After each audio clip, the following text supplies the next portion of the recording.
Here's that article though, the Salon article, where he said he didn't want certain people in his clothes. We're definitely not reading through this whole thing, but if you want it, it's salon.com. It's a 2006 article. The man behind Abercrombie and Fitch, Mike Jeffries, turned a morbid company into a multi-billion-dollar brand selling youth. Listen to this. This is 2006. Mike Jeffries turned a moribund company into a multi-billion-dollar brand by selling, listen, by selling youth, sex, and casual superiority. That was the title of this, by selling youth, sex. Youth and sex should not be in the same sentence. But the 2000s was a different time. Not bad for a 61-year-old in flip-flops. But a 61-year-old in flip-flops should not be selling. If he's selling shit to the youth, it should just be specifically for the youth. Sex shouldn't be involved. If you're selling sex, then the youth shouldn't be involved. Those should be kept separate. But it was right here in front of our face, and none of us ever knew. I mean, of course, I wouldn't have known. I don't wear this goofy shit.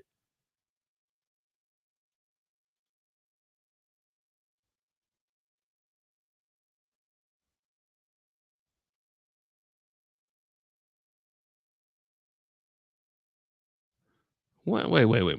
It says Mike Jeffries, the 61-year-old CEO of Abercrombie and Fitch, says, dude, a lot. Yeah, he'll say dude a lot because he's fucking around with 18 and 19-year-olds, allegedly. Says dude a lot. He'll say, what a cool idea, dude. Or when the jeans on the store mannequins are too thin in the calves, let's make this dude look more like a dude. Or when I ask him why he dyes his hair blonde, dude, I'm not an old fart who wears jeans up to his shoulders. Yeah, we know what you were doing now. Now it all makes sense, dude. Now it all makes sense why you were doing all this goofy shit. All right. Oh, interesting. Hmm. See, in hindsight, like when you go back and read this shit, it's like in our face. Dude, yeah, you trying to seem cool to appeal to these younger guys because we know what you were doing to them. You were trying to make them feel comfortable around your.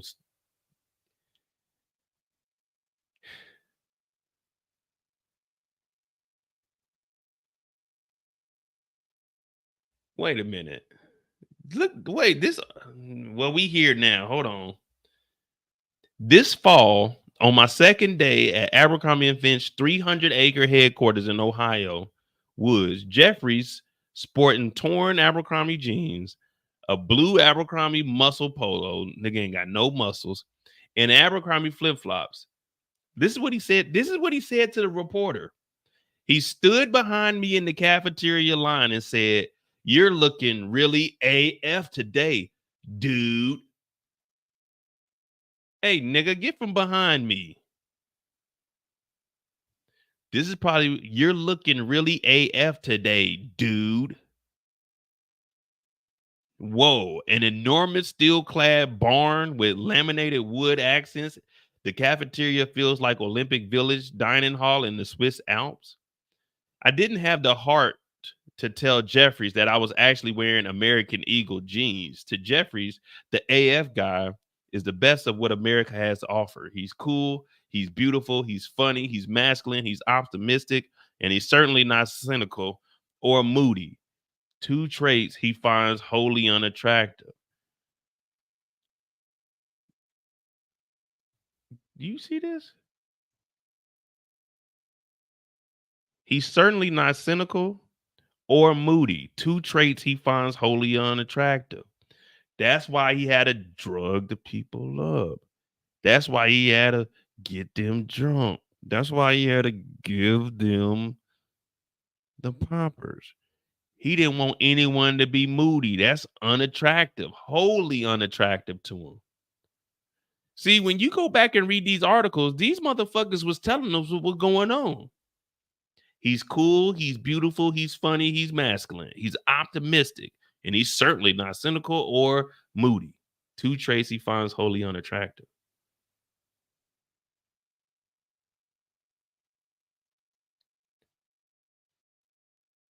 See, that's the problem, man. We start going down these rabbit holes. Jeffries' endorsement of my look was a step up from the previous day. When I made the mistake of dressing my age, 30, he wants you to dress like a teenager. You're looking totally AF, guy. Basically saying you look like a teenager and you look good. Because Jeffrey's endorsement of my look was a step up from the previous day when I made the mistake of dressing my age, 30 years old. He wants the 18-year-old boys. He wants the 19-year-old boys. I arrived in a wait a minute, this is a girl. Wait. I arrived in a dress skirt, khakis, and dress shoes, prompting AF. Oh, so this is a girl. Wait a minute. The fuck is wrong with this guy? You look AF, dude. Oh, Benoit Denwet Lewis. Who is this?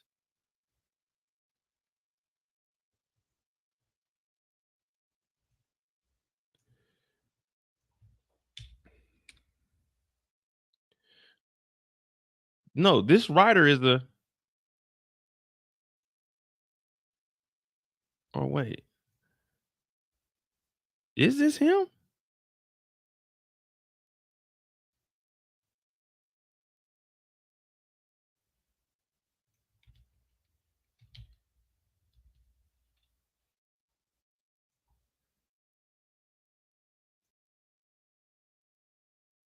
No, so it was a guy that was there. What he showed up in a dress skirt. The fuck? I arrived in a dress shirt. My bad. I was about to say, what's this nigga doing in a skirt? I arrived in a dress shirt, khakis, and dress shoes, prompting AF spokesman Tom Lennox at 39. He's a virtual senior citizen among Jeffries' youthful workforce. To look concerned and offer me a pair of flip flops, just about everyone at AF headquarters wears flip flops, torn Abercrombie jeans, and either a polo shirt or a sweater from Abercrombie or Hollister. Jeffries brands aimed at high school students. Yeah, we know they aimed at high school students.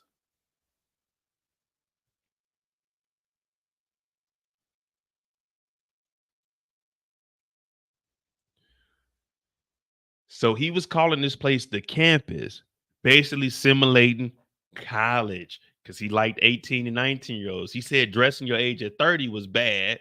So when I first arrived on campus, as many AF employees referred to it, I felt as if I had stepped into a pleasantly parallel universe. The compound took 2 years and $131 million to complete and was designed so nothing of the outside world can be seen or heard. You hear this? Nothing from the outside world can be seen or heard.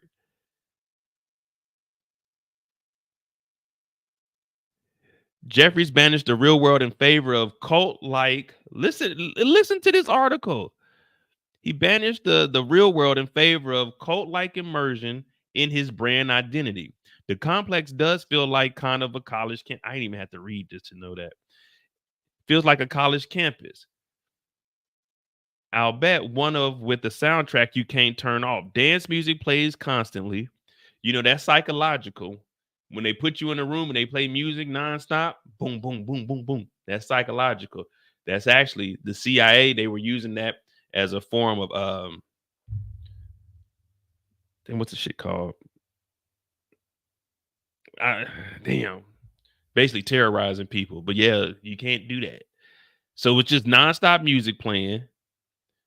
The complex feels like a college campus with a soundtrack you can't turn off.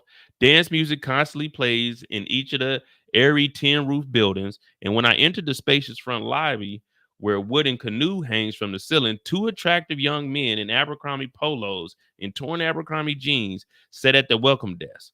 One checking his Friendster messages while the other sways subtly to the Pet Shop Boys if looks could kill. These niggas was drugged up. They were sitting at the front desk, drugged up, just on his Friendster. It's like some fucking teenage girls over there. This dude Jeffries is a menace. If looks could kill, everyone here would be dead. Jeffries' employees are young, painfully attractive. What the fuck is painfully attractive? And exceedingly eager, and they travel around the campus on playground scooters, stopping occasionally to chill out by the bonfire that burns most days in a pit at the center of the campus. The outdoorsy summer camp feel of the place by a treehouse conference room, barn-like building, and sheds with gridded windows and a plethora of wooden decks and porches. But the campus also feels oddly urban and at times stark and unwelcoming. The neo industry, no, the neo industrial two-story buildings are built around a winding cement road, reminding employees that this is a workplace after all.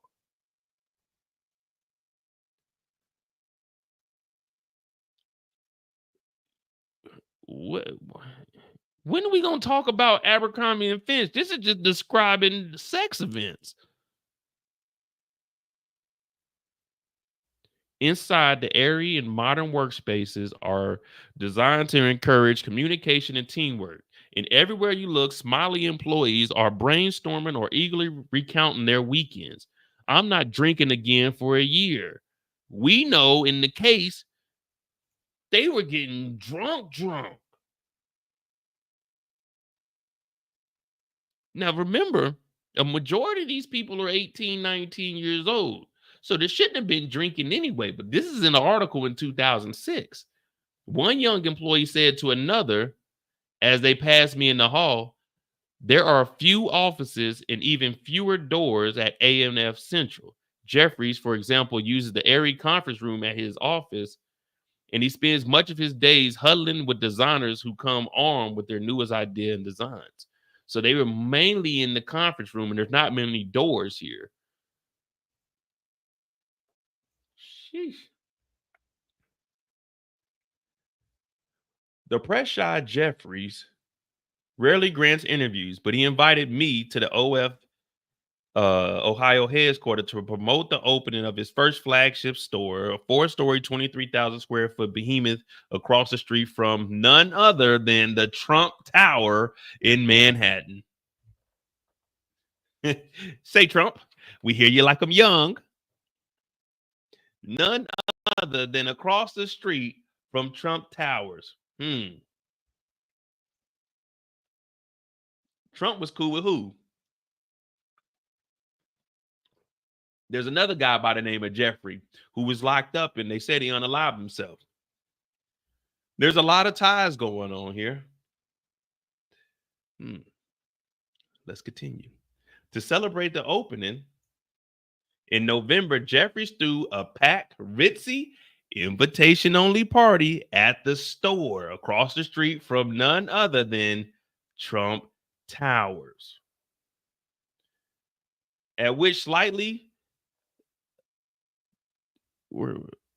across the street from November, he threw a packed, ritzy, invitation only party. Women paid $10 a piece to have Polaroids of themselves taken with a shirtless AF model, Matt Ratliff. Let's find out who Matt Ratliff is. Was Matt Ratliff one of the people in the...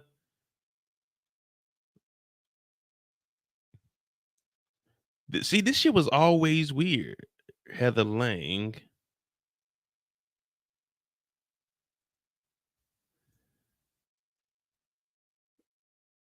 Like, look at this shit, man. What the hell?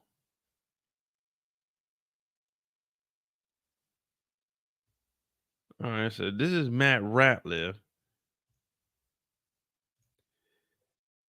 And why not throw a party? Life is good for Jeffries, who in 14 years has transformed Abercrombie and Fitch from a struggling retailer of fuddy-duddy clothing into the most dominant and intimate lifestyle brand based for young men in America. So this is well, let's look up AFL Abercrombie and Fitch's headquarters. Let's look up that party.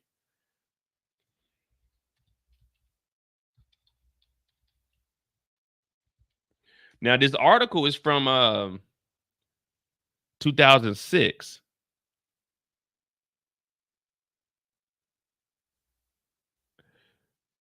Abercrombie and Finch.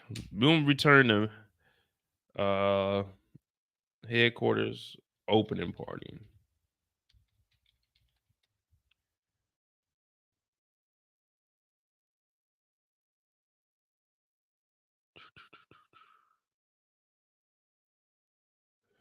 Challenge roughly 3,000 people at the company.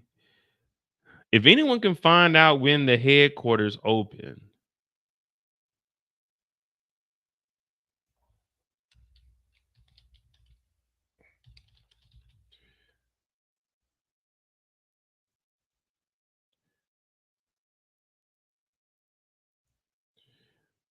New Albany, Ohio.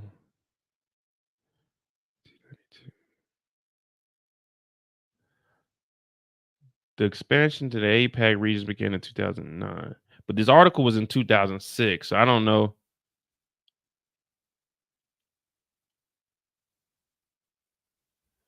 Valued at $5 billion. So we need to find out. That's what we're going to find out next.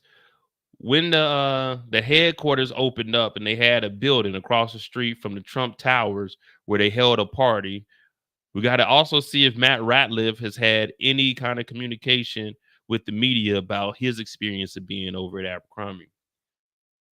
Valued at $5 billion.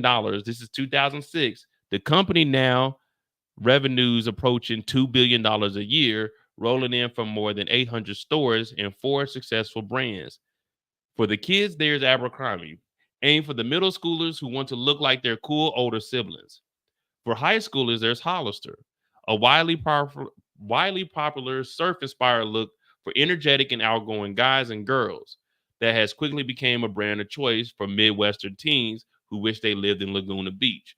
Man, we from the Midwest, we ain't wish we lived in no fucking Laguna. We were cool with Longview Lake. When the Hollister kids head off to college, Jeffrey has a brand, the preppy and collegiate Abercrombie and Finch, waiting for them there. And for the post-college professional who is still young at heart, Jeffries recently launched Real, a casual sportswear line that targets 22 to 35-year-olds. So he was just an assembly line, bringing them in from kids all the way up to adults. While Wall Street analysts and companies made critics gleefully predict Abercrombie and Finch's impending demise every year or so, they have yet to be right. The company struggled in some post 9/11. Blah blah blah blah. We don't need to know about the money. We need to know about what's going on. Uh, Retailer struggle. Jeffries stores open. Oh, here we go. Let's see what they got to say about this. Jeffries plans to open up stores overseas in London. We know that one of the other members has a dual passport. I think it was Smith is a dual citizen over in the UK. So now we're getting into the international side. His first store overseas in London to continue the transformation of A&F from America frat bro wear to a luxury lifestyle brand. I wouldn't bet against him.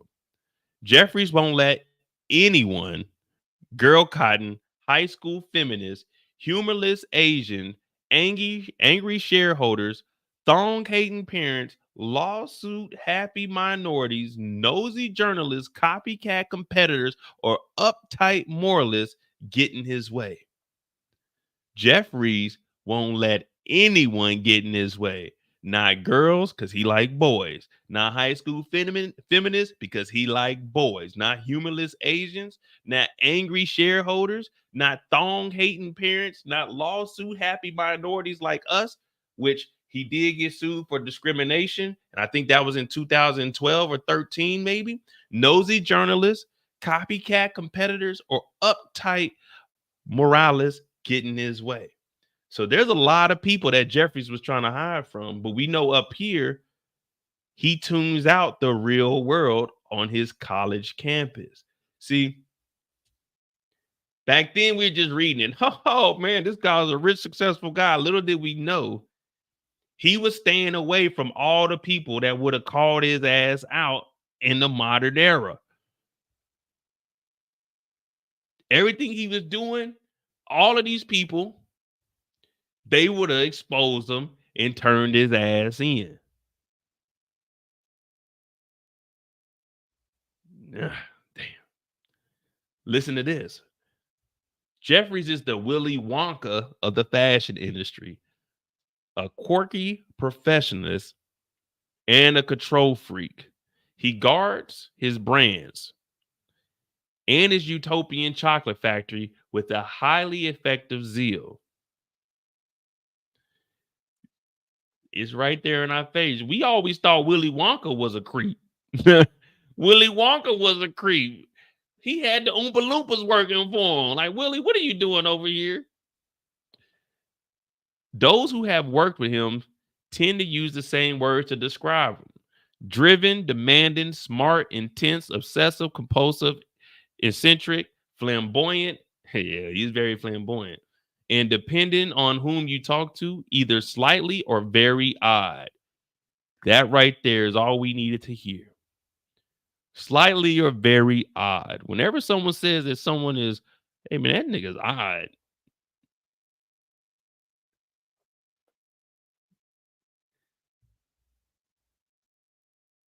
Now, of course, none of us, as I mentioned in 2006, we didn't give a damn about no Abercrombie and Fitch. We're not going to salon.com to read this article. Listen, and it continues on. It's in our face. Either he's slightly or very odd. He's weird and probably insane, but he's also unbelievably driven and brilliant, says a former employee at Paul Harris, a Midwestern woman's chain for which Jeffries worked before becoming CEO of A&F in 92.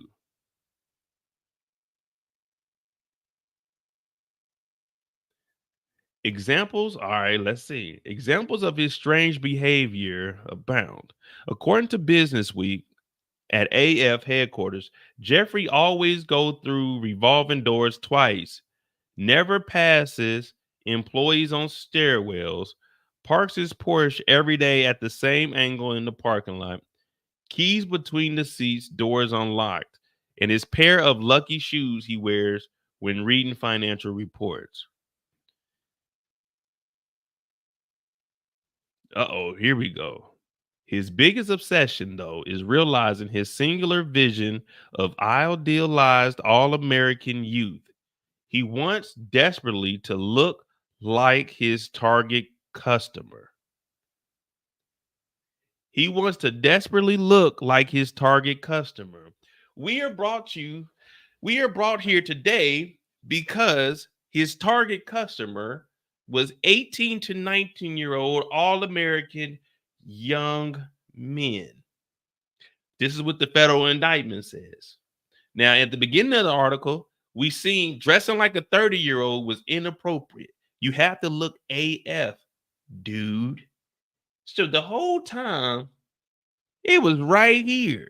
It's just you wouldn't suspect this rich person to do something like this. But as we get older, it's like, wait a minute, these niggas is weird. He's slightly or very odd. He desperately wants to look like his target customer. I was going to say consumer, same thing. Hmm.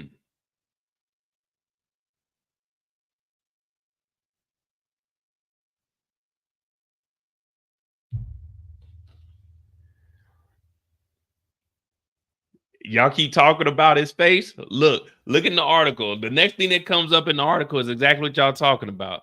Listen, um, the casually flawless college kid, and in that pursuit, he has aggressively transformed himself from a classically handsome man into a cartoonish physical specimen.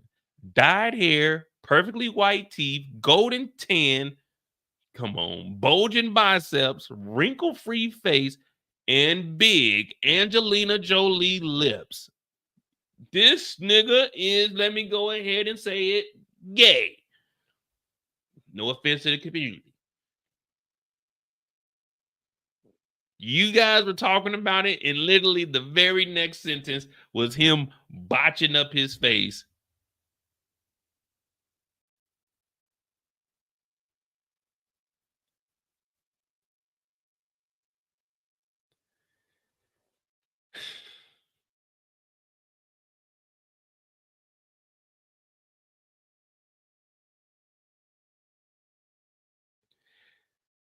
See, back in 2006, if we were to read this article, because I'm pretty sure 100%, none of us would have ever read an article about the CEO of Abercrombie and Fitch.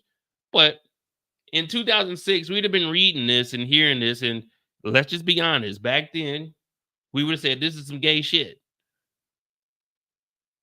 Like, you know what I'm saying? There's no disrespect to the community or anything, but we're just saying in 2006, we would have read this like, man, this is some gay shit.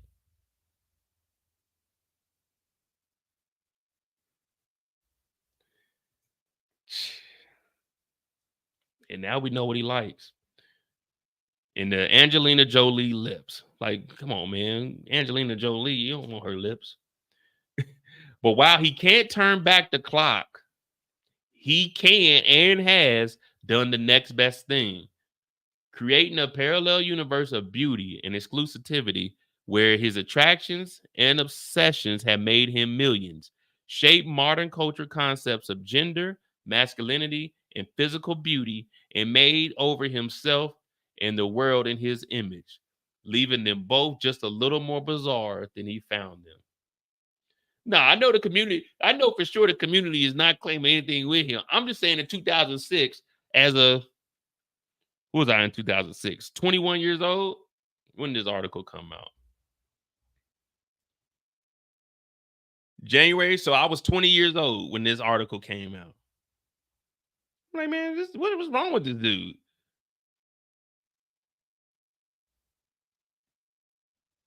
Um,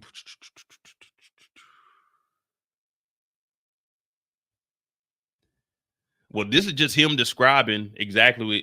Listen to this. This article is just. I didn't. I said we wasn't gonna read this whole damn article, but look, here we are. Much more than just a brand, A&F successfully. Uh,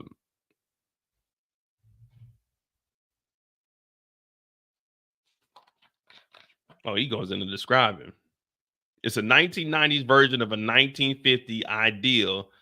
The white masculine beef cake. That's what he was aiming for. A 1990s version of the 1950s ideal, the white masculine beef cake. What the fuck?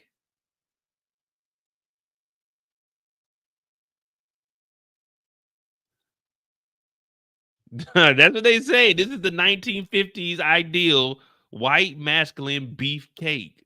Of course, we know he liked the young white boys, but beefcake is crazy, especially in 2006. That was inappropriate during the time during the time of political correctness and rejection of the 50s orthodox. But it did with profound and significant differences. AF age the masculine ideal downward, celebrating young men in their teens and early 20s with smooth gym tone bodies and perfect hair, while fiending casualness. Many of his clothes look like they were spent years in the washing machine, then a hamper. Abercrombie actually celebrates the vain, highly constructed male. After all, there is nothing casual about an AF sweatshirt worn over two AF polos, worn over an AF t. What, nigga? That's what they was wearing? A t-shirt, two polos, and a sweater, nigga, hot as hell. AF has had less of a cultural impact on women's fashion. Its girls line is preppy, sexy, and popular, but the company has mostly remained focused on pleasing the all-American college boy. The company has focused on remaining focused on the American college boy. The company has mostly remained focused on pleasing the American, all-American college boy. It was all in this article in 2006. He wanted the masculine beefcake and to please the all-American college boy. We don't care about the girl line. We want to please the all-American college boy. I am a boy, Damon.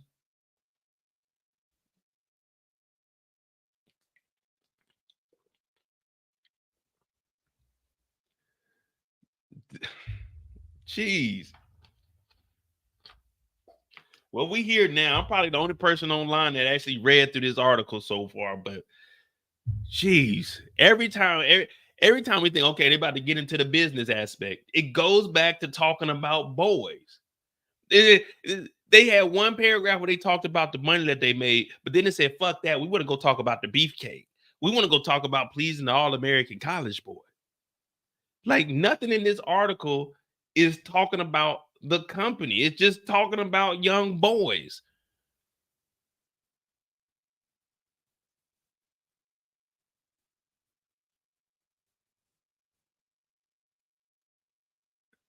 Hey,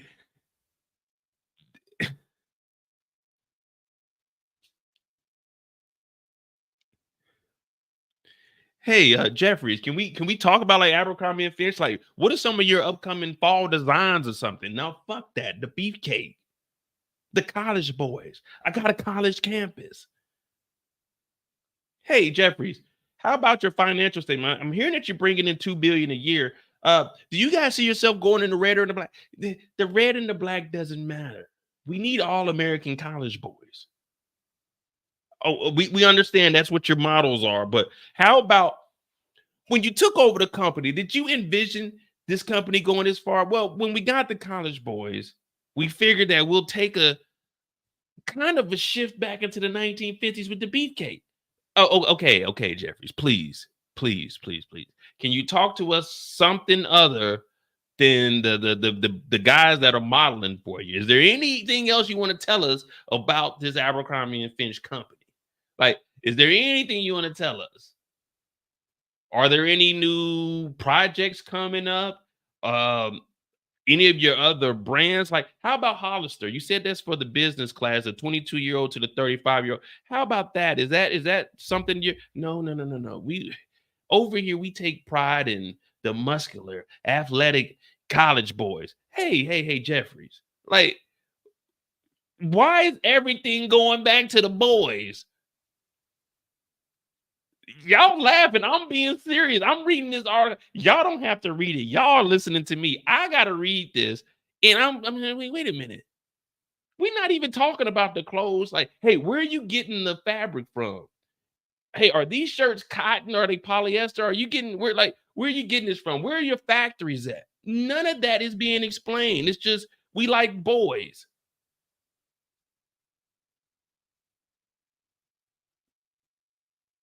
Yeah, wait.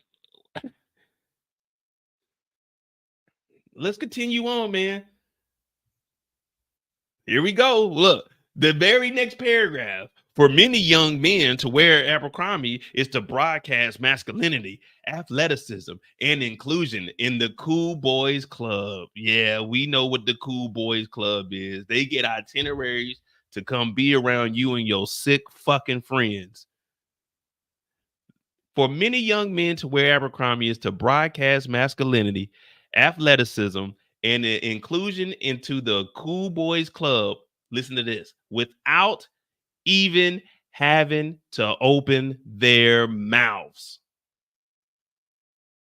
Yeah, because guess what? We know that you were giving them poppers allegedly. We know that you were giving them drugs allegedly, so they wouldn't feel anything that was going on. So of course they didn't have to open their mouths. You guys were doing some weird shit. You're telling on yourself here. That may be why the brand is so popular among, here we go. That may be why the brand is so popular among some gay men who want desperately to announce their non. Oh Lord.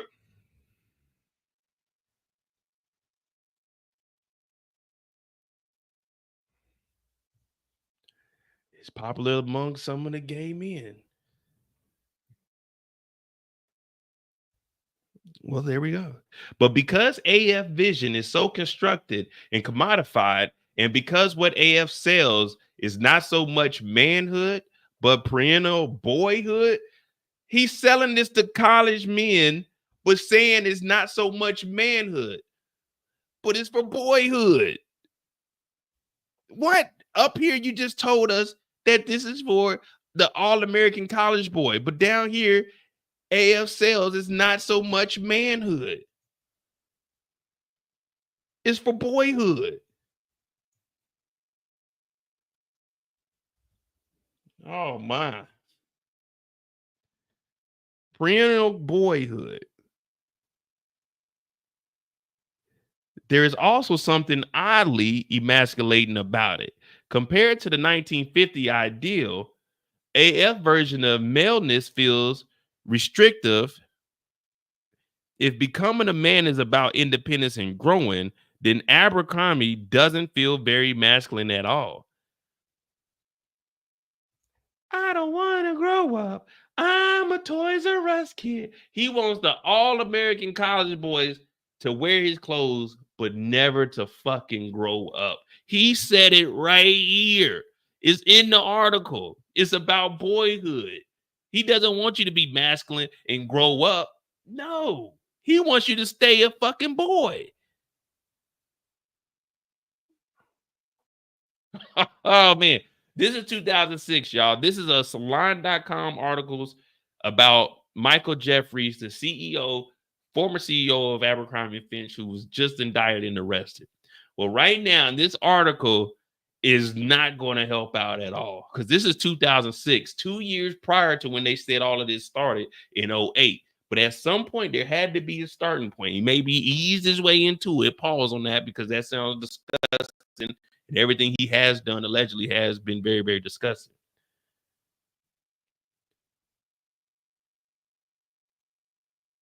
If becoming a man is about independence and growing up, then Abercrombie doesn't feel very masculine at all. He wants you to stay a boy. Oh man. Y'all got me reading this shit. Golly, we supposed to be looking at articles. What time? It's 1:30 in the morning. All right, hold on. Let me see something. It's 1:30 in the morning. Let me see where we at. I'm not gonna. Oh my, this is a long ass article. Jeez Louise. All right, let me yeah, fuck it, we here. Uh in that way, the brand is a lot like its creator. While Jeffries wears A&F clothes, the uniform doesn't succeed at making him seem boyish or particularly masculine. And for a man obsessed with creating a sexy and emotional experience, which how can you make a sexually and emotional experience when this is for the all American college boy and you don't even want to focus on the woman brand? So what's sexual and emotional about it? You in the models,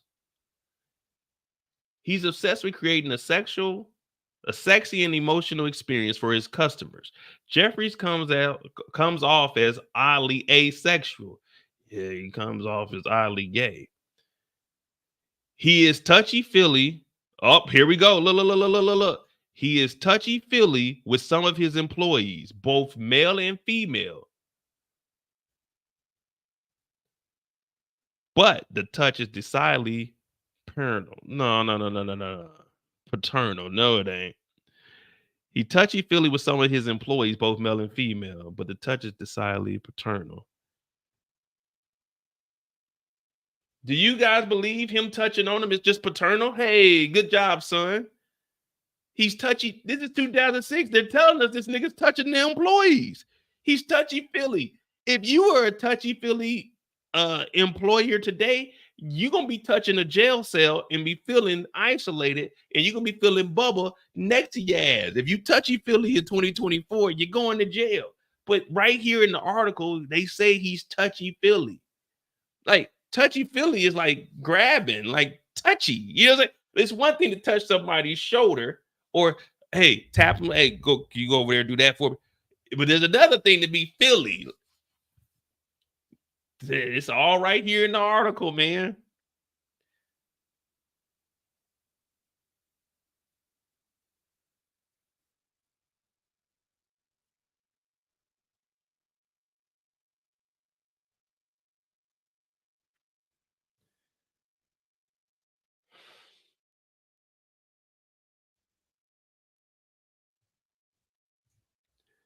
All right. Remarkably, little is known about Jeffrey's personal life.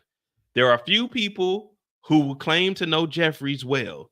And those who do wouldn't comment for this story because they know about them X events, allegedly. What is known is that Jeffries has a grown son, lives separately from his wife, and according to Business Week, has a Herb Ritz photo of a toned male torso hanging over his fireplace in the bedroom. What the fuck? In his bedroom over the fireplace is a toned male torso hanging. Well, let's go find this photo. Let's see what the hell this is.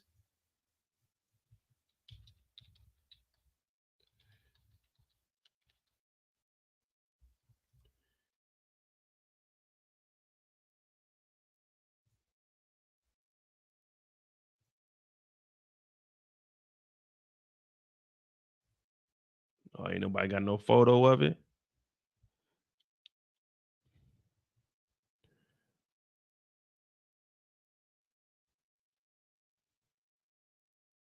Yeah, that's what it says. Jeffries has a grown son, lives separately from his wife. He's not divorced, he's married, but they live separately. And in his bedroom, on top of a fireplace, in front of a bearskin rug, is a picture of a toned male torso. This is a weird individual. Well, we can't even say weird no more. This is a sick individual, and he needs to be locked up. This is 2006, 2 years prior to the investigation in 2008 to 2015.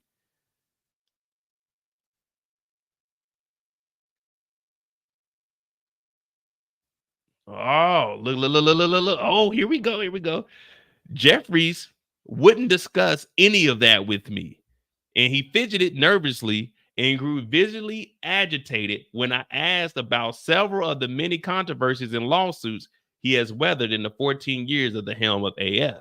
Our first bump came when I mentioned in 2002 the uproar over the company thongs for middle school girls. What?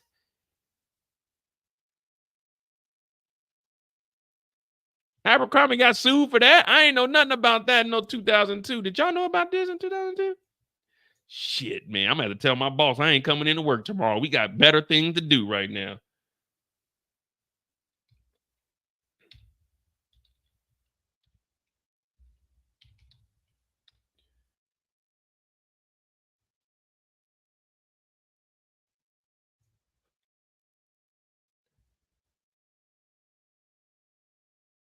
So May 28th, 2002, CNN,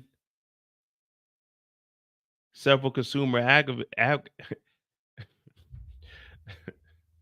advocacy groups said they had sent emails to AF to protest the change latest offering of thong underwear and children. Oh, that's why he said up here he was dodging all of those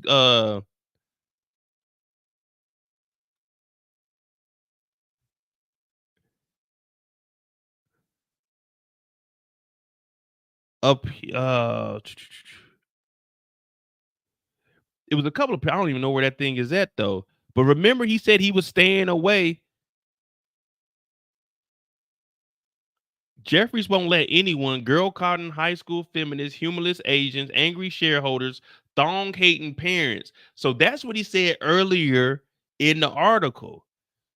So when we brought it up down here to talk about the actual case, he was fidgeting and nervous.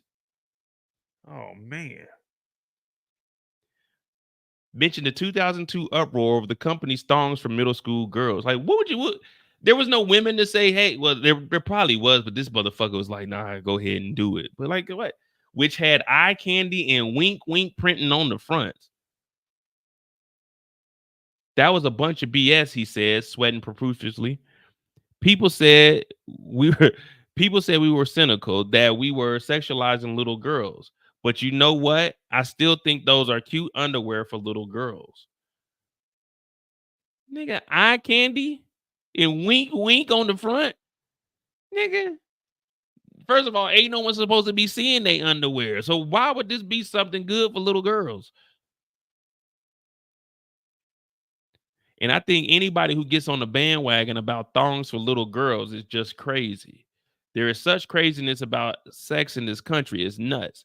I can see getting upset about letting your girl hang out with a bunch of old pervs, you motherfucker. But why would you let your girl hang out with a bunch of old pervs? Same reason you, the old perv, made the draws, nigga, because old pervs do pervy shit. Listen, this motherfucker is nasty. No one's letting their kid hang out with the pervs. The pervs are doing this shit on their own. That's why the whole Jeffrey Epstein was going on. It wasn't like the parents were letting that happen. They were coerced in being brought over there. Same way that these young men, which you are arrested and indicted for, were brought over here with promises of jobs. Allegedly. Dog. This shit was going on in 2006 and no one looked at it. No one said, man, let's read this article and let's just see what he's talking about. Because now, not only is he talking about little boys, now he's talking about, okay, we can do this for little girls. Even though we don't know if he hasn't messed with girls. They said he was touchy-feely with boys and girls, employees. So, but why would you let your girl hang out with a bunch of old pervs? They're not.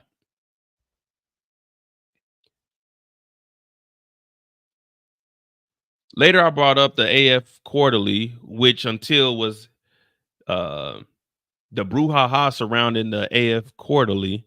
What is that? Until it was discontinued in 2003, boasted articles about the history of orgies. Oh, later I brought up the brouhaha surrounding the AF Quarterly, which until it was discontinued in 2003, boasted articles about the history of orgies and pictures of chiseled, mostly white, all-American boys and girls, but mostly boys, covered and naked on horses, beaches, pianos, surfboards, statues, suggestive tree trunks. The Magalog so outraged the American Decency Association that it called for a boycott and started selling anti-Abercrombie t-shirts. Ditch Finch. So there was okay, when did this come out?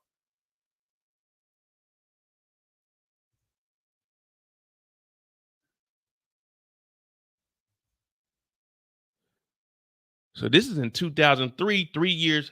So this same website, Salon, did have yourself a horny little Christmas. Looking at Abercrombie and Fitch catalogs makes me want to buy their clothes, but I'm too exhausted from self-abuse. So this is 3 years prior.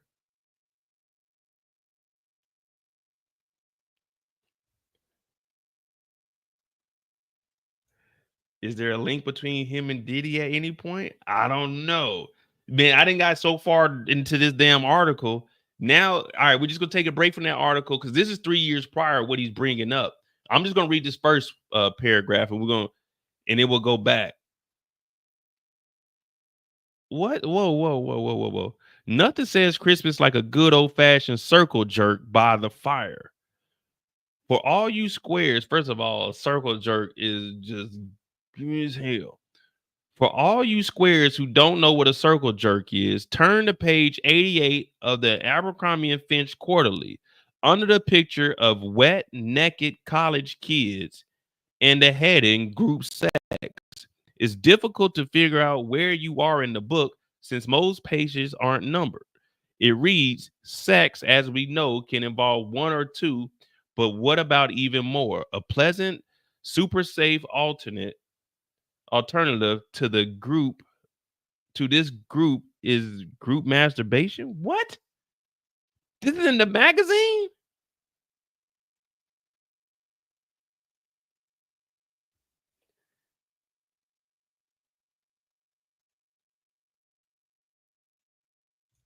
He was talking about X events in 2003. I think they need to take this investigation and move the dates from 2008 to whenever this motherfucker took over.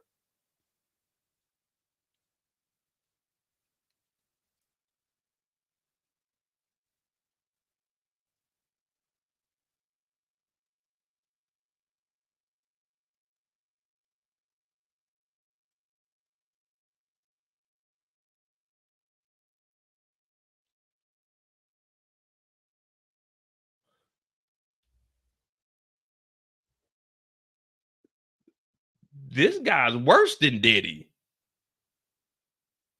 Look, now we, god damn it. This is a long ass article. Motherfuckers. The challenge for me when getting one off with my friends to the nudies in the magazine, well, in the catalog, is trying not to think about serious things like racial diversity. It tends to kill the mood. But because most of the models in the catalog are white, and because a lawsuit has been filed against the clothing retailer for allegedly discriminating against a black woman who applied for the who applied for the job at the store, it's hard for me to it's hard for the issue to not rear its non-sexy head. Part barely legal, part vapid teen magazine, the Christmas issue of A&F Quarterly is unparalleled in the amount of naked frolicking it used to sell clothing.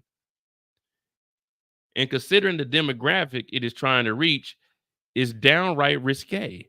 Because besides the couple seemingly in the sexual intercourse, there are subtler seductions. If you look very, very closely, somewhere around page 100, you can find a not quite airbrushed male pubes on a well-cut frat guy as he slides in the buff down of a wet rock into crashing. What the fuck?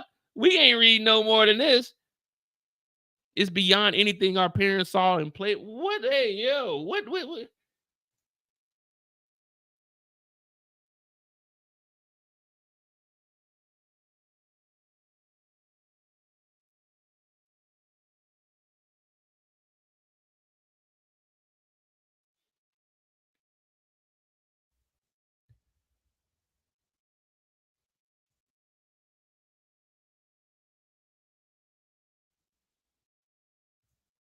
This nigga had a magazine.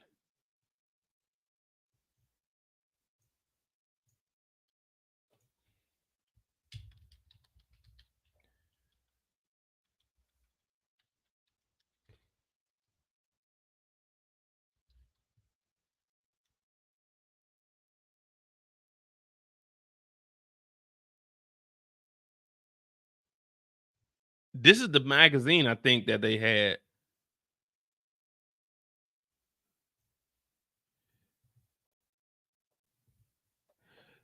So this is a so he was showing us the whole time. Abercrombie and Finch Spring Break 2001 AF Quarterly. Nude photography. That's 2001. The 2003 summer edition. 2003 Bruce Weber. 2002. These shits are selling for $50. Two Naked on the Beach in 2002. Dog, this shit. All right, let me posted articles about the history of orgies and picture chisel, mostly white all-American boys and girls, but mostly boys. Uh, the Magalog so outraged the American Decency Association that it called for a boycott and started selling anti-Abercrombie t-shirts, ditched Finch. Abercrombie, man, golly. Abercrombie peddles porn and exploits children. This is in 2003 that they said this. Meanwhile, gay men across America were eagerly collecting the magazines lured by photographer Bruce Weber. Taste for beautiful masculine boys playfully pulling off each other's butt. What the fuck, man?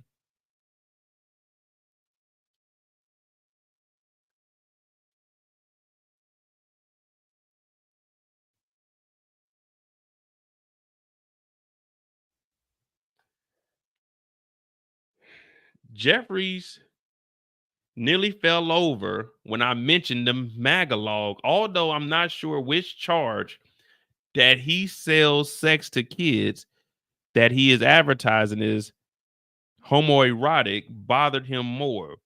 That's just so wrong, he said. I think that what we represent sexually is healthy. It's playful, it's not dark, it's not degrading. But now we know all of this was leading up to your X events that you have been indicted for. So we're seeing the history of it, and this was in 2003. But this is 2006, but in 2003, you started putting that out there to show the young men, hey, this is what we do over here at Abercrombie and Fitch. And then you went and built a whole college campus, which in 2006 is when the campus opened up. But in 2003, he's talking about spring break, showing all of this, and he wanted to build the college campus experience with the all-American college kid. Now we know that these magazines, because I knew nothing about this white people shit. We knew these magazines were out in 2003, 3 years prior to the whole college campus being opened up. So I don't think 2008 is when this shit started. This shit started in the late 90s, probably when he first took over. He changed the whole direction of it.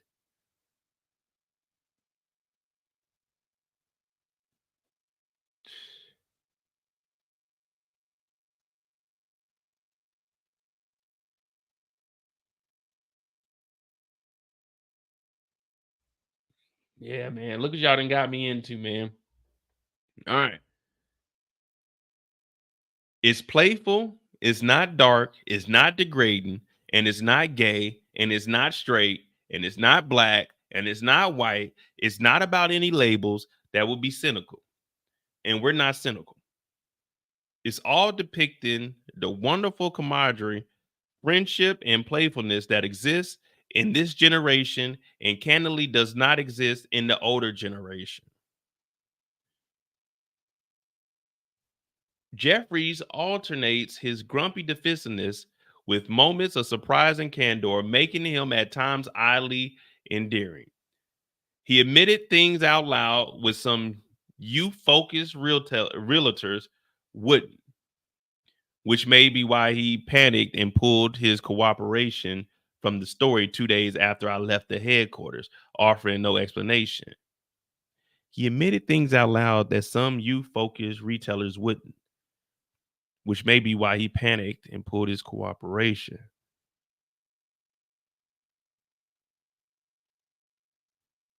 Um, which may be why he panicked and pulled his cooperation from this story 2 days after I left AF headquarters, offering no explanation. Now, what is seeming like all of this is alleged, but he may have admitted to some self-incriminating things that other retailers are doing, but they wouldn't admit this shit out loud. So he said, wait a minute, that stuff that I said about the other retailers, hey, pull that out. Because why would he pull? He's been open about everything so far, but when he mentions the other retailers, he said, wait, take that out. So he may have been trying to expose some other people who've been probably back, because these companies, they're in competition at all times. So he may have been like, these other companies are probably helping, putting money behind bringing his shit down. So he was probably like, they doing some weird shit over there too. But he said, let me pull that out. Ah, interesting. For example, see, exactly.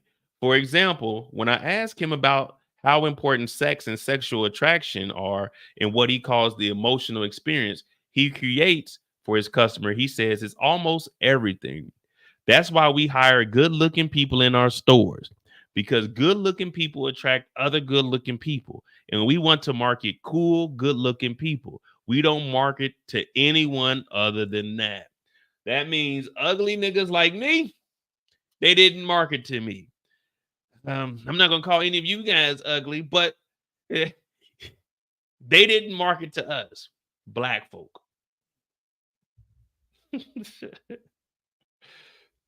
As far as Jeffries is concerned, America's unattractive, overweight, and hey, I'm only overweight because it's the winter time, but I'm like 194 right now. I'm solid.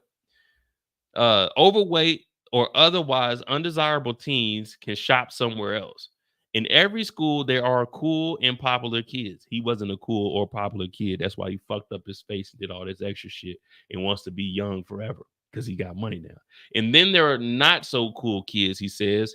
Candidly, we go after the cool kids. We go after the attractive, all American kid. He always goes back to little boys with a great attitude and a lot of friends. A lot of people don't belong in our clothes and they can't belong. Are we exclusionary? Absolutely. These companies, well, those companies that are in trouble are trying to target everybody, young, old, fat, skinny, but then you become totally vanilla. You don't alienate anybody, but you don't excite anybody either. What's up, Ken Wu? That's what I was saying. Like, he's going to call out these other companies.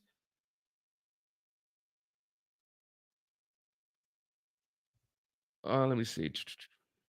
Jeffries' obsession with building brands began when he was 5. He grew up in Los Angeles, where his father owned a chain of party supply stores for which a young Jeffries liked to organize and design the windows and counters. I would always say to my parents, we need another store. We need another, Jeffries recalls. Always wanted to expand and get bigger.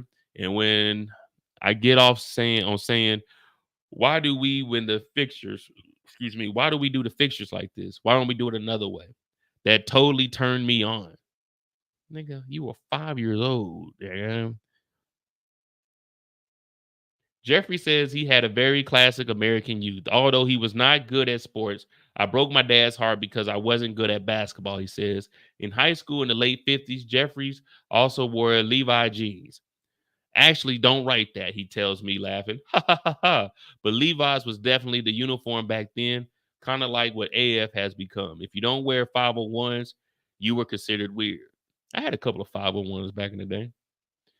No one cool wore Abercrombie and Fitch when Jeffries went to the Claremont McKenna College and the Columbia University, where he earned a master's degree in business administration.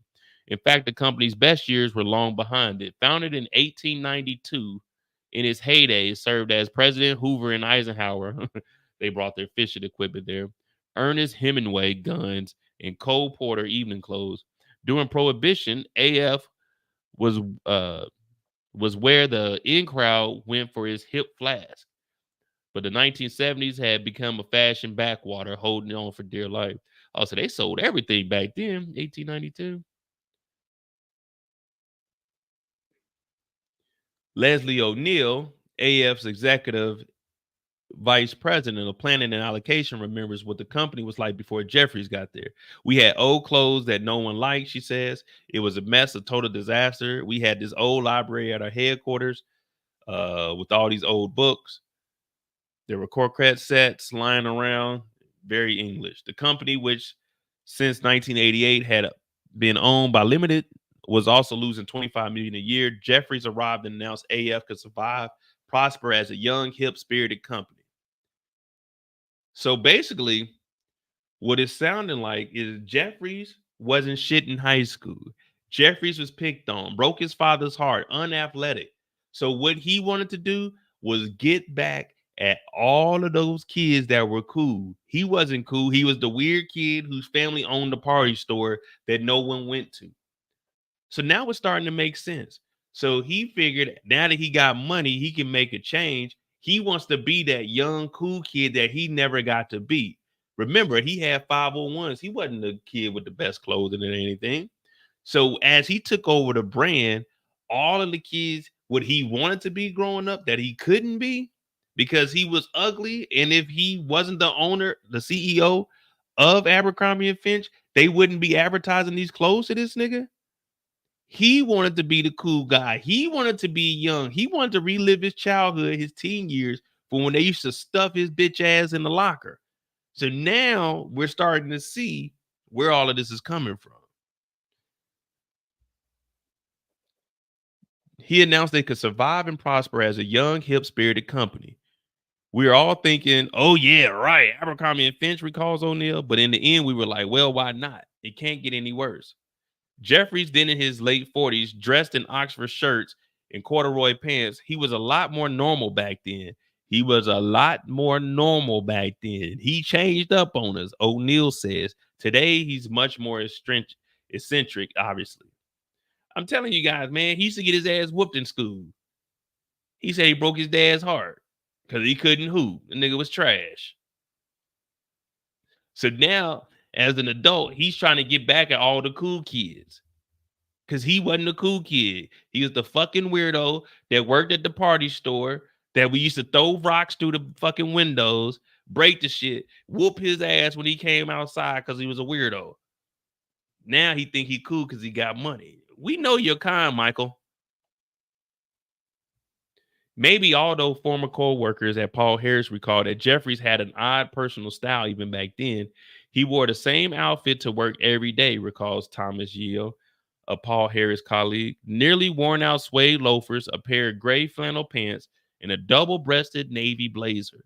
I don't think he ever changed his clothes. All that seemed to matter to him was the success of the brand. Jan Woodruff, who also worked with Jeffries at Paul Harris, remembers him as a workaholic. If he had a life outside of work, it wasn't something people knew about, says Woodruff. But Woodruff and others say he was a superlative fashion mind. It's so rare to find someone who is brilliant at both the creative and business sides, but Jeffries is both. He's good at thinking in broad terms, but he's also obsessed with details. I've also never seen anyone as driven as Mike. I had no doubt he would be incredibly successful if he found the right venue.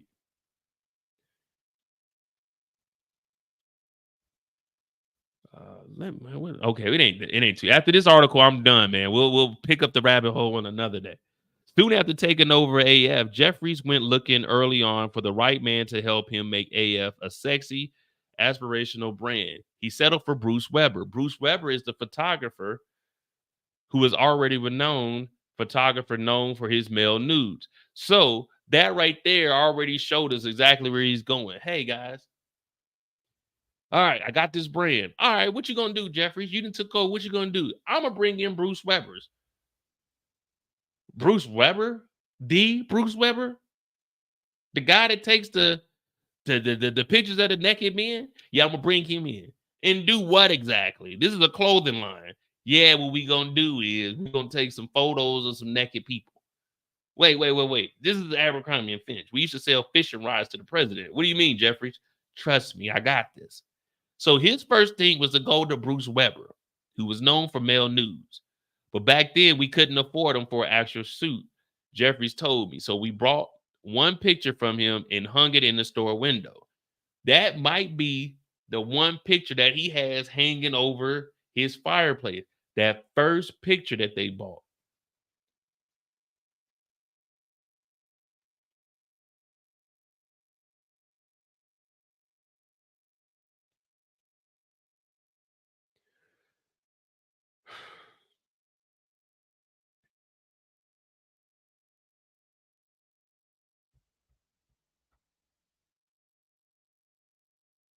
From the get-go, the first thing he thought about when he got to take over this company, male nudes.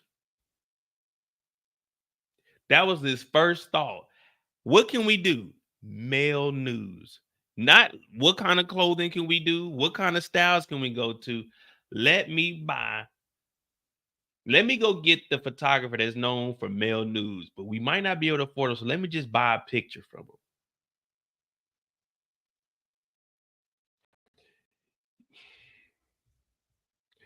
14 years later, Jeffrey's success is the envy of the fashion world. In a recent feature, The Abercrombie Effect in DNR, a news magazine about men's fashion and retail, the magazine noted since Ralph Lauren's ascent in the 80s, has a single brand perfected a lifestyle base look often so allude to and imitated. Now Ralph Lauren's doing the intimidate. Uh, now Ralph Lauren is opening a chain of collegiate waspy polo knockoff stores called Rugby. Oh, I remember the Polo Rugby. 2 Chainz wear that for young customers, featuring in-store grunge brands and beautiful sales people. National sales manager to young men at Union Bay, another youth-oriented label in the young men's market. We need to look into Union Bay scandals real quick. Let me see.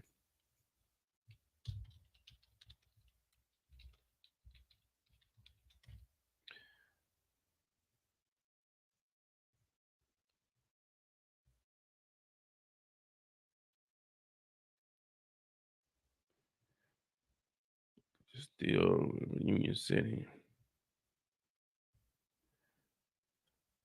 Particularly in the department stores, everyone was focused on hip hop and urban brands, and no one was recreating the average American Joe look. Jeffries never lost sight of who his customer is and created a quality brand that caters to the cool clique and has a sense of exclusivity. Yet it still has a mass appeal because people want to be a part of it. It's genius. Blah blah blah blah. Look, it took us 1 hour to get to anything that had to do with the actual company.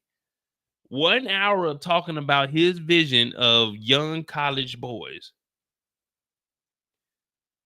Maybe that's just the price of success, but it's not a normal day in America if someone isn't suing, boycotting or girlcotting Abercrombie Fitch, which has become lightning rod for both left and the right. In 2004, AF paid $40 million to settle a class action lawsuit brought by minority employees who said they were either denied employment or forced to work in back rooms. Well, you just told us that you only want the attractive people. You told us at the beginning of the article that, hey, you're staying away from the minorities. Well, now I remember this one though, where they wouldn't be seen by customers. While AF denied wrongdoing, Jeffrey said the suit taught him a lesson. I don't think we were in any sense guilty of racism, but I think we just didn't work hard enough as a company to create a more balance and diversity. And we have, and I think that's made us a better company. We have minority recruiters, and if you go into our stores, you see great looking kids of all races. In the latest episode, last fall, a group of high school girls from Allegheny County, Pennsylvania, made rounds on television talking shows, protest the company's offensive T-shirts. A particular concern were shorts that read, "Who needs a brain when you have these?" Gentlemen prefer Tiggle bitties. And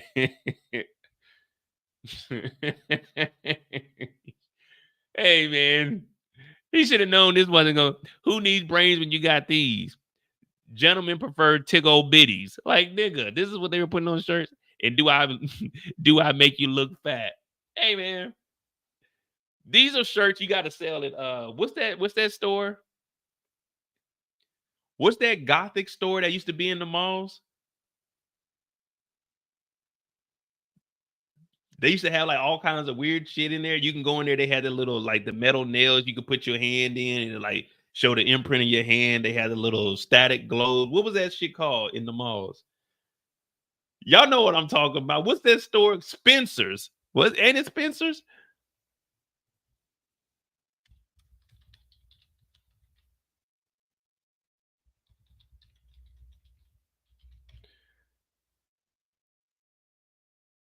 Was it Spencer's? Nah, it wasn't Spencer's, was it?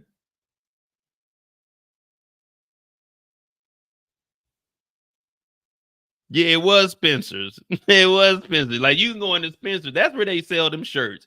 Who needs a brain when you got these? Gentlemen prefer Tiggle bitties. Ha, ha, ha.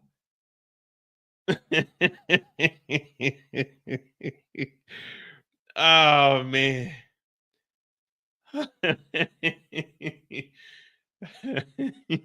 Gentlemen prefer Tiggle. Hey,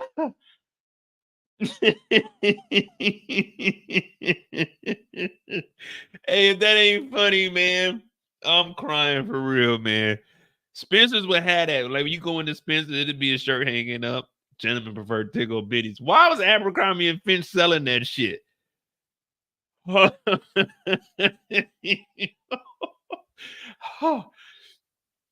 oh my god. I didn't know that they were selling this kind of shit, dog. Oh man, there's no way that Abercrombie and Fitch that they was gonna get who needs a brain when you got these? Oh man, why? The 2000s was a good time, man. What a time to be alive. Oh my goodness. I did not know they had these shirts, man. Well, he ain't wrong. Oh my goodness. Y'all make sure y'all hit that like button, man. It is 2 o'clock on a work night, man, and I'm up reading this fucking article to y'all, man. Make sure you hit that like button. Subscribe to the channel if you're new. This is the problem. That's why I got to do like the more you know. I got to do this earlier in the day because the deep dive could turn into a 4 to 5 hour live. Oh my God. That's funny. Yeah, Hot Topic too. Hot Topic, Spencer's, they sold all gentlemen preferred tickle bitties.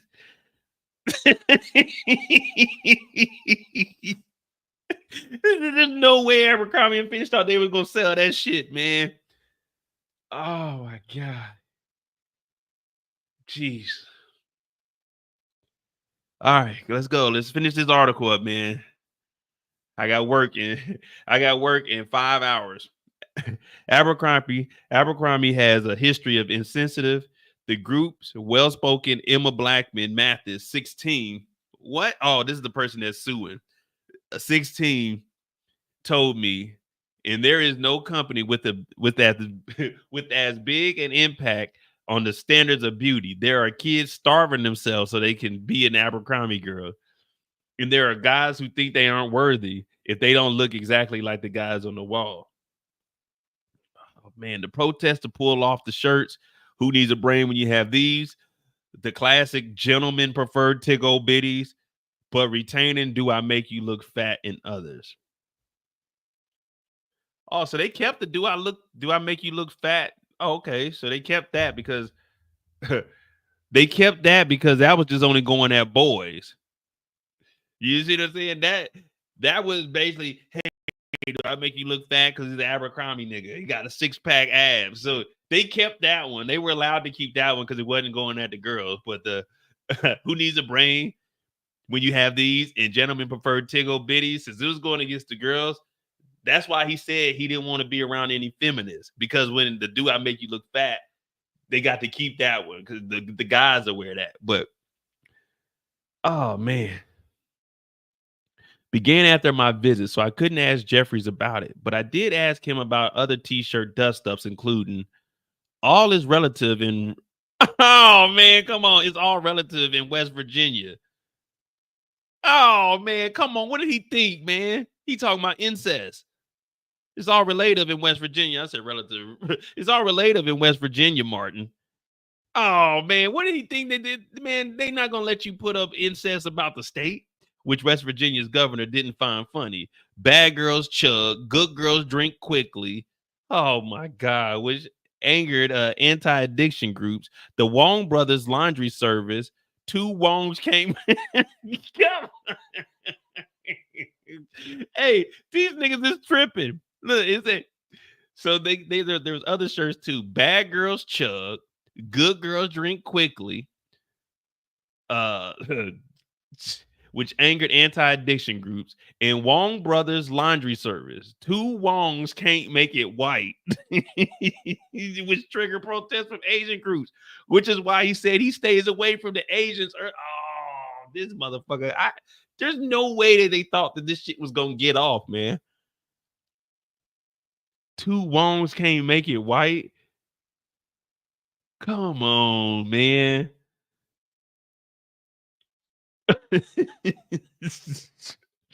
Hey, what were they thinking?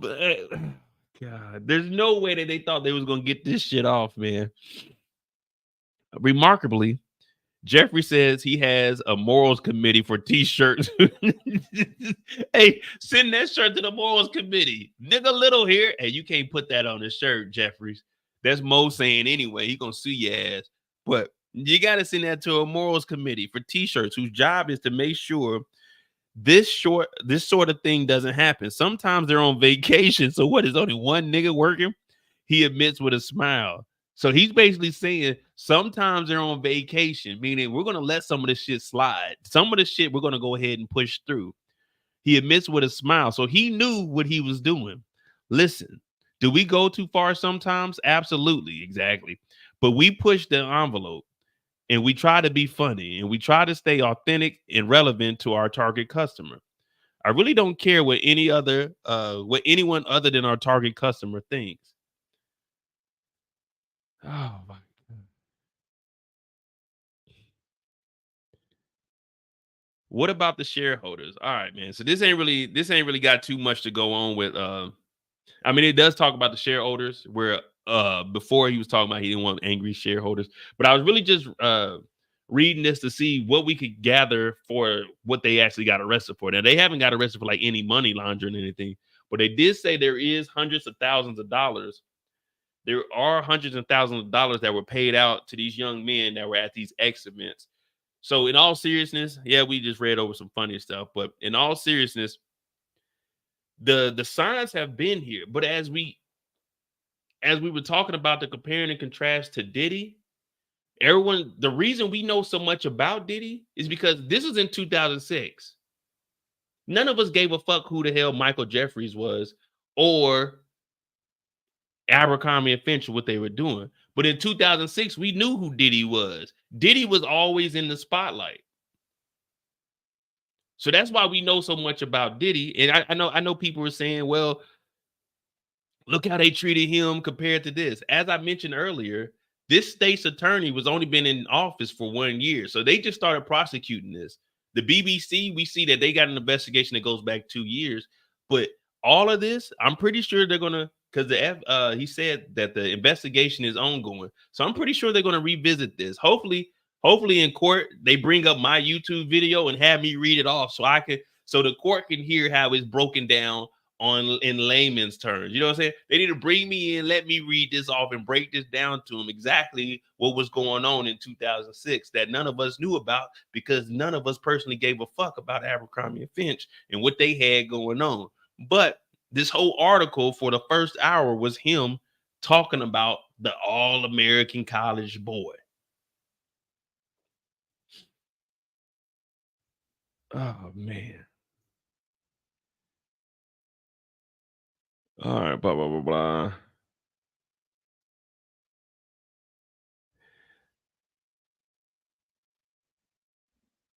Uh,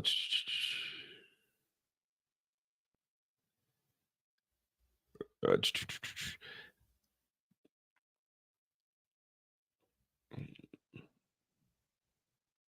uh, Hey, you remember earlier when we were talking international? And I was talking about this could open up something for Fendi, Gucci, Louis, and all this. Well, there's a tie to Gucci in this article right here.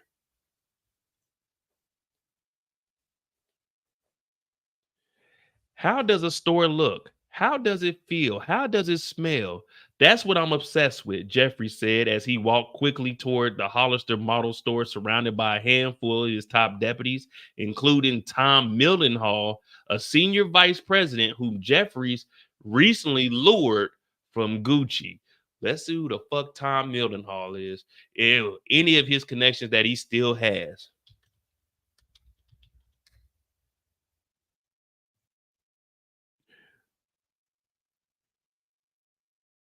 So Tom Mildenhall is a girl.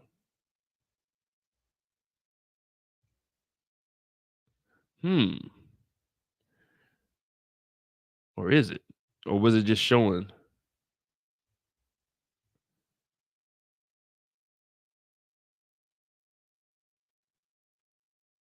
No, so Tom Mildenhall. Oh, that was just a woman on the stand. All right. So Tom Mildenhall was resigning at Gucci in 2004.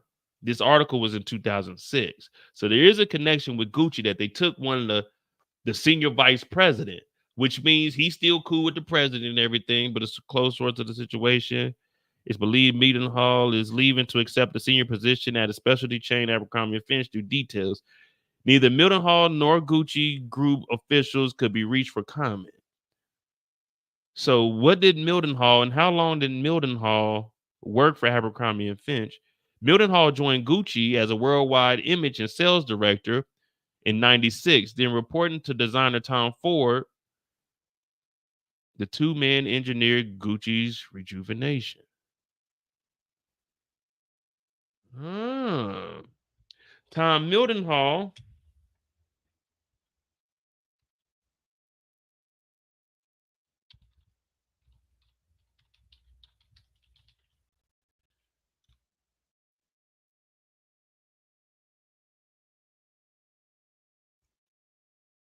Wait a minute.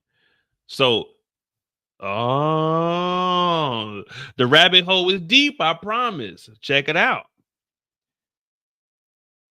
2017, 2 years after 2015, in which the Fed's investigation ended. So was Tom Mildenhall still a part of Abercrombie and Fitch, and he tried to jump ship in 2017 and went over to Ralph Lauren? Oh, no, no, no, no, Tom, come here. We need to talk to you, Thomas. Thomas, we need to talk to you. We need to find out where you were between the years of 2004 and 17 when you went over to Ralph Lauren. It sounds like you were around, and we need to ask you a few questions. Uh-oh, Tom. Okay.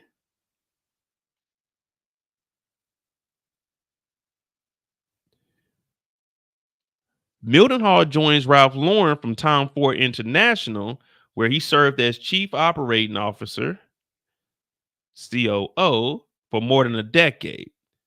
So Mildenhall, 2017, a decade is 2007. So, okay, Mildenhall, you're good. You left 1 year prior. You left 1 year prior to the investigation, which started in 2008 at Abercrombie. So we still not letting you out of here. We need to keep this name in mind, Tom Mildenhall. Prior to that, he was the senior vice president at Abercrombie and Fitch. He also spent 8 years as a worldwide director in merchandising at Gucci.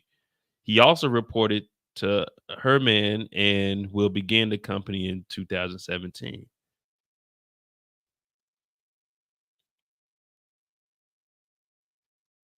Mildenhall joins from Tom Ford, where he served as chief operations for more than a decade. All right. Uh-huh. But so right now, the years that the but let's make it clear.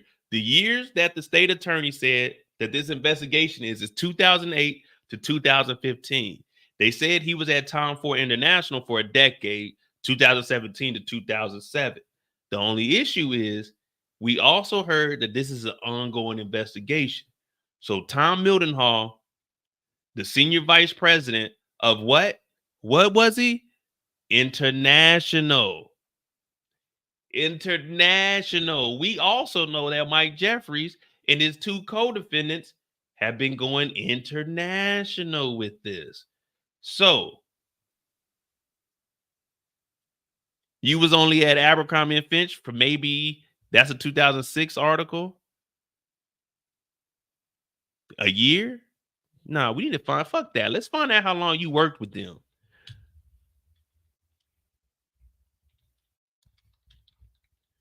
Because this article, you might be trying to change stuff up.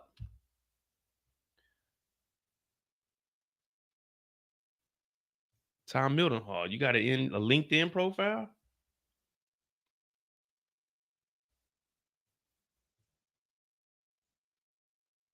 Hey man,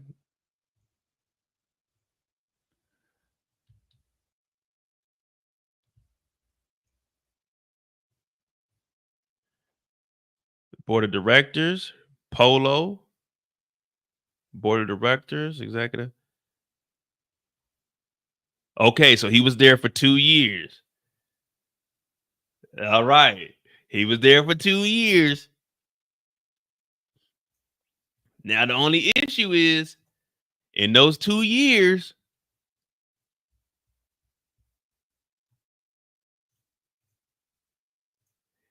(2004 to 2006), we know about the AF Quarterly that was going on that was talking about the naked kids and the history of orgies and circle jerks. Tom, we need to ask you a couple of questions. Now, we're not saying that you're in trouble or anything, Tom. We just need you to come on down and talk to us for a little bit. We just got a couple of questions to ask you about your 2 years at Abercrombie and Fitch. Is there anything you saw, heard, maybe? Look, we're gonna go ahead. We're gonna give you immunity. Just go ahead and tell us everything you know. Make this easy on yourself. You know, as of right now, we're saying that you're clean cut, but just let us know what you know. Now, all of this is just alleged. But hey, man, that rabbit hole, that rabbit hole. So he left and went straight to Tom Ford. And then from Tom Ford, went to Polo. And now he has his own Jamestown Hudson. Hmm.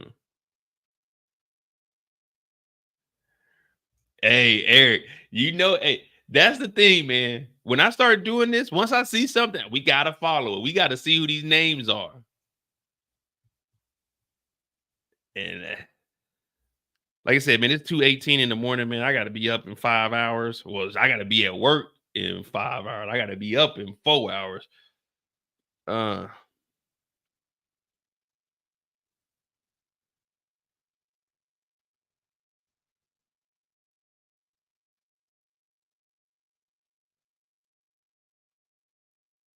what? Whoa, whoa, whoa, whoa, whoa, whoa, whoa, whoa, whoa, whoa, whoa, whoa, whoa. Let me read this real quick.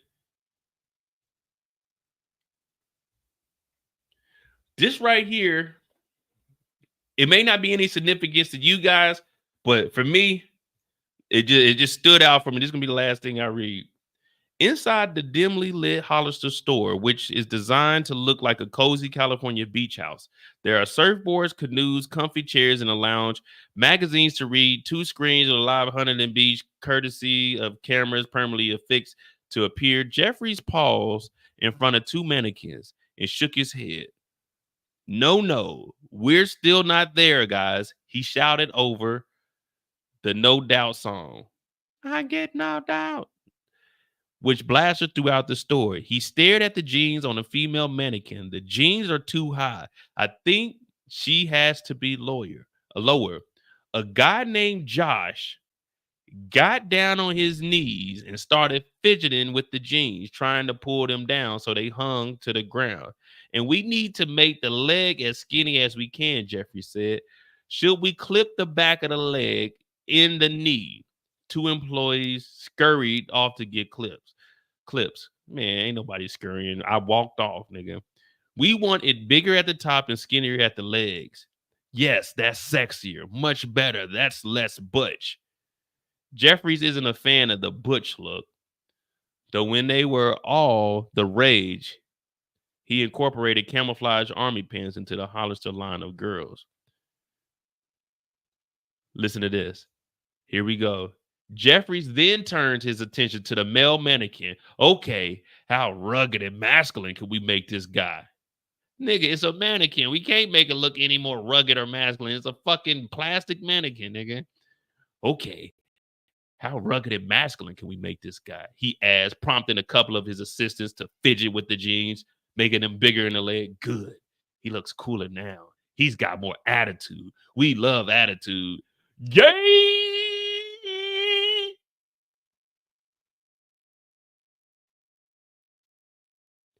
There was more mannequin fixing at the AF store where a male, one decked out in jeans, wasn't looking very manly. We have to fix this guy's package. What the fuck, man? It's right here in the article. There was more mannequin fixing at the AF store where a male, one decked out in jeans, wasn't looking very manly. We have to fix this guy's package. Jeffrey said we could stuff him. A girl suggests while a guy fiddled with the crotch, trying to make it poofier. With that fixed, Jeffries turned to the male mannequin in cargo pants to make sure it looked realistic. He had a very attractive male employee put on a pair of the pants and stand next to the mannequin to look at his crotch. It's right here. Go put on some pants so he can compare your crotch to the mannequin's crotch that we just poofed up.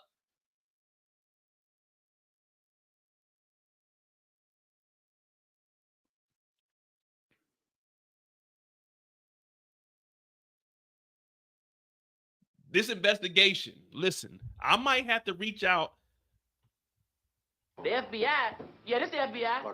I need to let y'all know that y'all investigation stopped in 2008. Go back to 2006. I got a whole 2-hour breakdown of this article. You need to read this. There's evidence right here. You need to read this. He had employees stuff a mannequin to make it look poofier, and then told another nigga to go put some pants on and come stand next to it so I can compare the poofiness of his crotch to the poofiness of your crotch.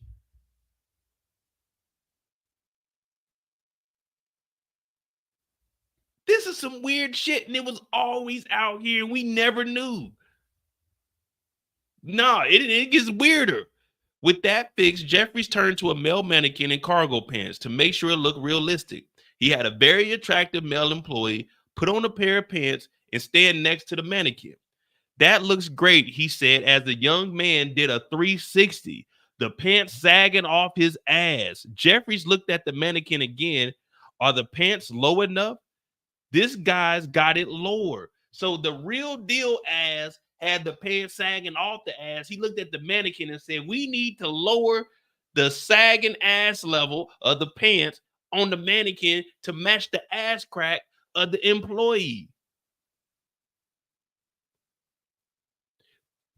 They're right at the edge of falling off, said an assistant. Nigga, the pants are already too low, Michael. They can't go any further. If it goes any further, pause, this mannequin's gonna be double cheeked up. We can't pull the shit down no lower. The crack is already exposed, Michael. He said lower. The assistant said they're falling off, sir. He said lower, damn it. He's got them lower. Do another 360. This nigga Michael was a fucking creep this whole time. And they just went through this interview like there's nothing wrong with it. But every fucking sentence where he's talking about a male employee is some fucking creepy shit. This whole article was about him being a fucking creep. Nothing had to do with Abercrombie. It was him getting sued for doing dumb shit. Okay, that's good, Jeffrey said. Let them go as low as we can without them falling off. We don't want him looking like an old guy. Yeah, we know you like little fucking boys, man. I'm out, man. Y'all hit that like button, hit that subscribe button, man. I read this whole fucking article and there was nothing good about Abercrombie. FBI, salon.com, 2006, /01/24/Jeffries. The feds need to read this. We need to open that investigation up and take it back at least 2 more years. Unfortunately, Tom Holland, that's going to put your ass in here. But you left right at the end of 2006. But this article is January of 2006. So if you didn't leave prior to January of 2006, I'm sorry. We're going to have to ask you some questions, Tom Mendenhall. I'm not saying you had anything to do with it. You may have left because you thought this shit was weird, but we got to question you. You seem like a gentleman that knows what's going on in the fashion world. We need to ask you what this sick motherfucker was doing.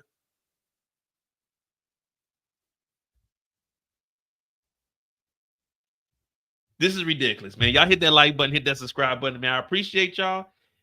I love doing, that's why I started this channel, the more you know, so we can do our deep dives and shit. But I do got to get up in the morning. I will get on here and bullshit with y'all a little bit, but it was 2:25.